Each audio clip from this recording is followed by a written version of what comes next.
జర్నలిస్టుపై దాడి ఘటనలో సినీ నటుడు మోహన్ బాబు తన తప్పును అంగీకరించారు. బాధిత జర్నలిస్ట్ రంజిత్ ఆయన కుటుంబ సభ్యులకు స్వయంగా క్షమాపణలు చెప్పారు.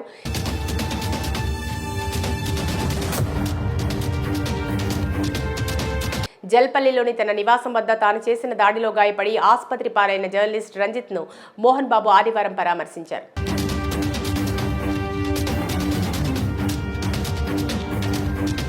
తన కుమారుడు మంచు విష్ణుతో కలిసి సోమాజిగూడలోని యశోద ఆసుపత్రికి వెళ్లిన ఆయన బాధిత జర్నలిస్టుకు క్షమాపణ చెప్పారు.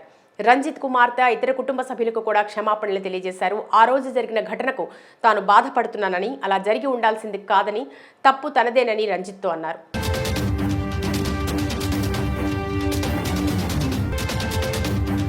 క్షమించమని అడగటం తప్ప ఏమీ మాట్లాడలేని పరిస్థితుల్లో ఉన్నానని రంజిత్ ఆయన భార్య పిల్లలకు వివరణ ఇచ్చుకున్నారు. అలాగే రంజిత్ కుమార్తెను ఆప్యాయంగా దగ్గరకు తీసుకుని ఎత్తుకున్నారు. సారీ తల్లి, నా వల్లే మీ నాన్నకు ఈ పరిస్థితి వచ్చిందని ఆ చిన్నారితో అన్నారు. అనంతరం రంజిత్ ఆయన కుటుంబ సభ్యులతో మాట్లాడి రంజిత్ ఆరోగ్య పరిస్థితిని అడిగి తెలుసుకున్నారు.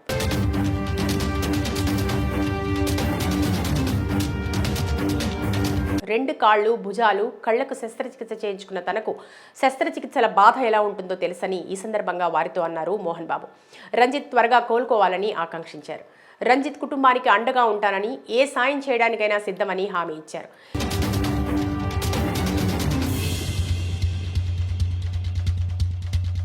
ఇదిలా ఉంటే మోహన్ బాబు కుటుంబంలో మరో వివాదం తెరపైకి వచ్చింది. అన్నదమ్ములు విష్ణు, మనోజ్ మధ్య మళ్లీ విభేదాలు భగ్గుమన్నాయి. జనరేటర్లో పంచదార కలిపిన డీజిల్ పోసి విద్యుత్ సరఫరా నిలిపివేయడం ద్వారా విష్ణు అనుచరులు నన్ను, నా కుటుంబాన్ని భయభ్రాంతులకు గురి చేశారని మంచు మనోజ్ ఆరోపించారు.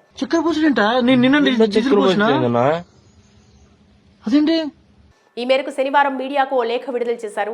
నన్ను, నా కుటుంబాన్ని విష్ణు, ఆయన అనుచరులు పలు విధాలుగా భయపెట్టే ప్రయత్నం చేస్తున్నారు. శనివారం నేను షూటింగ్కి వెళ్లగా నా భార్య, కుమారుడు స్కూల్లో జరుగుతున్న కార్యక్రమానికి వెళ్లారు. మా అమ్మ పుట్టినరోజు సందర్భంగా కేక్ ఇచ్చే నెపంతో మంచు విష్ణుతో పాటు ఆయన అనుచరులు రాజ్ కందూరు, కిరణ్, విజయరెడ్డితో పాటు కొంతమంది బౌన్సర్లు ఇంటికి వచ్చారు.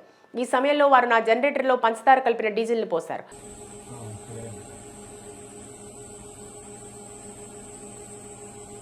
దీని కారణంగా కరెంటు సరఫరాలో అంతరాయం కలగడంతో పాటు జనరేటర్ నుంచి నిప్పురవ్వలు ఎగసిపడ్డాయి. జనరేటర్కు సమీపంలోనే కార్లు, గ్యాస్కు సంబంధించిన కనెక్షన్స్లు ఉన్నాయి. ఒకవేళ నిప్పురవ్వల కారణంగా అగ్ని ప్రమాదం జరిగి ఉంటే ఇంట్లో ఉన్న నా 9 నెలల పాప, వృద్ధురాలైన నా తల్లి, అంకుల్, ఆంటీల ప్రాణాలకు ముప్పు ఏర్పడేది. మా అమ్మ పుట్టినరోజున ఇలా జరగటం నా మనసును కలిచివేసింది.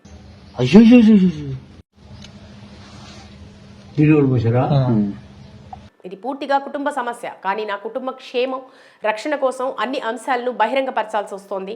నాకు, నా కుటుంబానికి న్యాయం జరుగుతుందని ఆశిస్తున్నా. ఈ ఒక్క సంఘటనే కాకుండా పోలీసు వారి హెచ్చరికలు ఖాతరు చేయకుండా పలు విధాలుగా కుటుంబానికి హాని కలిగేలా ప్రవర్తిస్తున్నారు.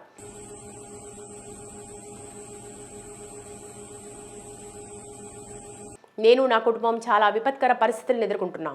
నాకు, నా కుటుంబానికి రక్షణ ఇస్తామని హామీ ఇచ్చిన రాచకొండ పోలీస్ కమిషనర్, పహాడీ షరీఫ్ ఇన్స్పెక్టర్కు ధన్యవాదాలు. నేడు ఆళ్లగడ్డలో నిర్వహించే మా అత్తగారి జయంతి వేడుకలకు హాజరై వచ్చాక ఈ ఘటనపై పోలీసులకు ఫిర్యాదు చేస్తా అని మనోజ్ పేర్కొన్నారు.